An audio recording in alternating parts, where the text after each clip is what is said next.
तो जब हम एनसीईआरटीज के बारे में बात कर रहे हैं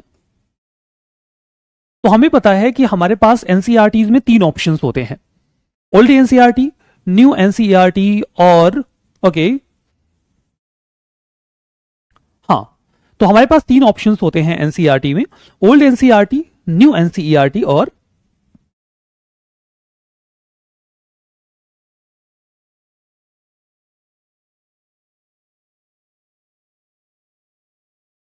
old NCERT, new NCERT, and sometimes people will also recommend about Tamil Nadu publication. Tamil Nadu publication. तो 3 तरीके की एनसीईआरटीज आपके पास अवेलेबल होती हैं और मन में सवाल होता है कि हमें क्या पढ़ना है, हमें क्या पढ़ना है। तो जब हम इसके बारे में बात करते हैं कि हमें क्या पढ़ना है, new NCERT, old NCERT and Tamil Nadu publication में, तो सबसे पहले तो मैं आपको बताता हूं, a lot of students will be there जिन्होंने सीबीएसई बोर्ड से पढ़ाई करी होगी। तो जिन्होंने भी सीबीएसई बोर्ड से अपनी पढ़ाई करी होगी उन्होंने न्यू एनसीईआरटी अपनी 12th में पढ़ी होगी, जहां पर 3 थीम्स होती है ना। तो 12th में आपकी 3 थीम्स होती हैं, पहली थीम एंशिएंट की होती है, दूसरी मेडिवल की और तीसरी मॉडर्न की। तो अगर आपने सीबीएसई बोर्ड से पढ़ाई की है तो आपने 12th में मॉडर्न हिस्ट्री की एक थीम ऑलरेडी पढ़ी हुई है। तो आई विल रिकमेंड कि जिन्होंने भी सीबीएसई बोर्ड से पढ़ाई की है और उन्होंने अपनी स्कूलिंग में पहले से ही न्यू एनसीईआरटीज को पढ़ रखा है तो वो कंटिन्यू करें, वो पढ़ेंगे new NCERT. Anyone who has already studied, who has already studied new NCERT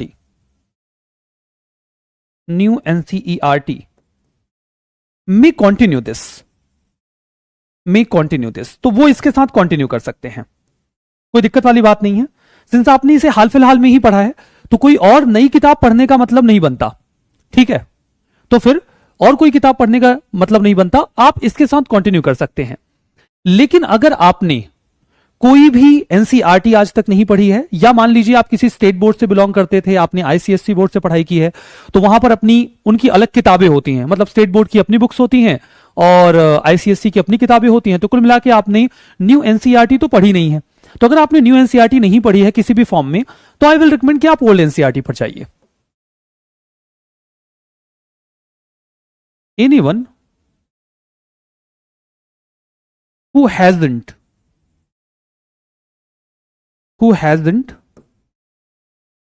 studied new NCERT may go for old NCERT,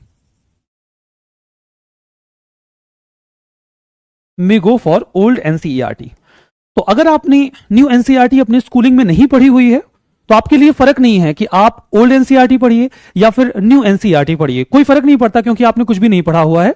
तो आई विल रिकमेंड कि आप ओल्ड एनसीईआरटी के साथ शुरुआत करिए।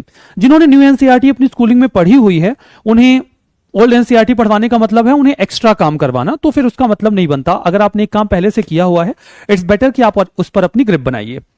तीसरा मामला बनता है, कुछ लोग आपसे बोलेंगे कि तमिलनाडु पब्लिकेशन की किताब पढ़ लीजिए, बड़ी पॉपुलर है, वहां से बड़े क्वेश्चंस आते हैं, क्या हमें उसे पढ़ लेना चाहिए, ऐसा कई बार लोग बोलते हैं। तो देखो, स्टेट पब्लिकेशंस कई सारे होते हैं। अभी मैं बोल दूं कि तमिलनाडु पब्लिकेशन पढ़ लो, फिर मैं बोल दूं कि कर्नाटका पब्लिकेशन पढ़ लेना, फिर केरला पब्लिकेशन पढ़ लेना, फिर उड़िया पब्लिकेशन भी पढ़ लेना। तो ऐसे पब्लिकेशंस की तो कोई एंडिंग नहीं है ना। तो तमिलनाडु पब्लिकेशन के बारे में जब भी कोई आपको रिकमेंड करता है तो इसका एक पर्सपेक्टिव ये होता है कि साउथ इंडियन हिस्ट्री जो है वो तमिलनाडु पब्लिकेशन में काफी अच्छी दी गई है। साउथ इंडियन हिस्ट्री ये काफी अच्छी है, साउथ इंडियन हिस्ट्री ये काफी अच्छी है आपके तमिलनाडु पब्लिकेशन में। But I will simply say कि आप अभी इस किताब पर मत जाइए, you need not to pick Tamil Nadu publication किताब। ये एक सिंपल सी बात ये है ना कि आप जब अपनी तैयारी में थोड़ा मैच्योर हो जाएंगे, आपने यूपीएससी का पूरा सिलेबस हिस्ट्री का पढ़ लिया होगा, एनसीईआरटी से भी और बाकी के सोर्सेस से भी। तो आप एक दफा उठाइएगा तमिलनाडु पब्लिकेशन की ये एनसीईआरटी, और इसके जो 4-5 चैप्टर्स हैं, जिसमें कुछ स्पेसिफिक चैप्टर्स में आने वाले लेक्चर्स में बता भी दूंगा, वो चोल, चेर, पांड्य, चालुक्य, पल्लव, इनके ऊपर होते हैं। एक दफा बस उसे उठा के आपको पढ़ना है, कभी बाद में पढ़ लीजिएगा, अभी इसकी कोई जरूरत नहीं है। फॉर नाउ मैं इसे डिस्कार्ड कर सकता हूं, अभी के लिए मैं इसे डिस्कार्ड करता हूं, अभी के लिए डिस्कार्ड करता हूं, क्योंकि साउथ इंडियन हिस्ट्री आपकी इसमें देखी जानी है, और वो भी बहुत बाद में। ठीक है, अब देखिए, आपने अगर स्कूलिंग में न्यू एनसीईआरटी पढ़ी है तो आप न्यू एनसीईआरटी पर जाइए। अगर आपने अपनी स्कूलिंग में कोई एनसीईआरटी नहीं पढ़ी है तो आप ओल्ड एनसीईआरटी पर जाइए। इन सबसे आसान एक और बात है, और वो है आपकी बुक एनसीईआरटी वाला। ठीक है, एनसीईआरटी वाला, एनसीईआरटी वाला जब हम इसकी बात करते हैं तो आपके पास चॉइस है कि आप इन तीनों एनसीईआरटीज को छोड़कर एक किताब उठा सकते हैं, और वो है ओनली आईएएस का एनसीईआरटी वाला। आप सीधा उस किताब पर चले आइए, आप सीधा उसी किताब पर चले आइए, तो आपके पास एक बेटर चॉइस मिलती है, एंड दैट इज एनसीईआरटी वाला, दैट इज एनसीईआरटी वाला, पीडब्ल्यू का एनसीईआरटी वाला। अब देखिए, पीडब्ल्यू का जो एनसीईआरटी वाला है ना, इसे एक्चुअली में मिक्स करके बनाया गया है 8th और 12th की एनसीईआरटी को। 8th प्लस 12th, 8th और 12th की जो एनसीईआरटी है ना, उसे मिक्स करके आपकी एनसीईआरटी वाला की ये जो बुकलेट है, ये तैयार करी गई है। तो अगर आप किसी भी एनसीईआरटी को नहीं स्टार्ट करना चाहते, आप ओल्ड एनसीईआरटी नहीं पिक करना चाहते, आप न्यू एनसीईआरटी नहीं पिक करना चाहते, आप तमिलनाडु पब्लिकेशन में परेशान नहीं होना चाहते, तो एक सिंपल सी रिकमेंडेशन ये है कि आप चुपचाप पीडब्ल्यू का एनसीईआरटी वाला बुकलेट उठाइए और मॉडर्न हिस्ट्री को वहां से पढ़ जाइए। आपका वन स्टॉप सॉल्यूशन हो जाता है, यहीं से आपका सारा काम हो जाएगा और आपको कोई प्रॉब्लम नहीं होगी। जिसको ऑफलाइन में किताब नहीं भी मिली है, अभी नहीं भी पहुंची है, उसको ऑनलाइन में बुक पीडीएफ के फॉर्म में तो मिल ही गई होगी। आप सीधा वही पीडीएफ निकाल के पढ़ना शुरू कर दीजिए। और मैं आपको ये बताता हूं 6th, 7th, 10th, 11th, actually में देखो, ओल्ड एनसीईआरटी और न्यू एनसीईआरटी का पैटर्न अलग है, मैं न्यू के हिसाब से बता देता हूं।